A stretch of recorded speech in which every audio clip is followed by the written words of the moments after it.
So Isobel, thanks for joining Podium here today. We've got that great stadium in the backdrop here. You're going to be competing there from Friday to Monday. I think on a Saturday night is your main event. How much are you looking forward to it? I'm so excited for this Saturday. I've obviously been excited for a while, but it's been multiplied 100 times by the fact that I was actually in there yesterday doing some training. So I had the very fortunate opportunity to actually be jumping in the stadium to try out the facilities, and just even empty, the atmosphere in there is just incredible. With 46,000 people as there are going to be on the Saturday night, it's just unimaginable. It's going to be absolutely incredible, and it's such an exciting opportunity as well for performance. I mean, to have such a lovely stadium, such a big and hopefully enthusiastic crowd, and to have that Olympic vibe going on as well, it's all just reasons for good performance. You know, as long as you don't let it get on top of you, it could really boost a lot of people to exceptional performances. Yeah, and tell me what it's like to be a student and actually competing as well, because I'm guessing you've competed at other venues, but this is on a totally different level, isn't it? This is in a world of its own. I heard some statistics that last year the BUCS Champs only had, I think it was at Bedford, which is obviously a much smaller stadium, and it didn't have more than a few hundred spectators. And this, interestingly, is my first time doing the outdoor championships, so I could very easily slip into the illusion that this is how it's always going to be.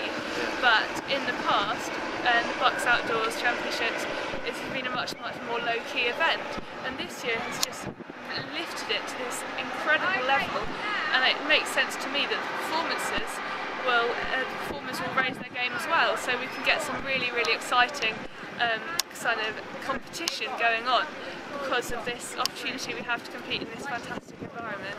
Yeah, and can you just tell me a little bit about what university has done for you as a person, but also on a sporting level as well? What university did you attend firstly, and are attending, and how has it helped you, or how has the university helped you? I'm in my first year at the University of Nottingham. Okay, yeah. I chose to go to Nottingham because at the time I was hoping to do the veterinary medicine degree, and that was one of the few unis in the UK that actually does that course. So I'd already made the decision to go to Nottingham. When I didn't get an offer to go onto the vet med course, they offered me to do animal science instead. Okay, yeah. And by that time I'd realised how great it was to be in the Midlands in terms of training facilities and coaching and all that sort of thing. So I accepted to do animal science.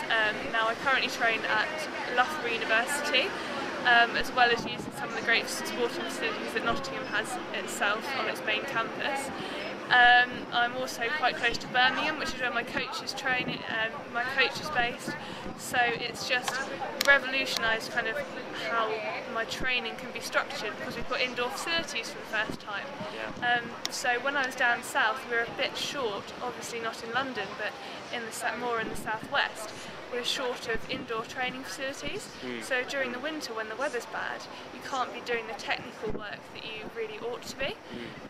But now being up in the Midlands, it's meant that I can access these facilities every day, and during the winter we can put in some crucial technical work, which hopefully will boost performance at the weekend and during the summer.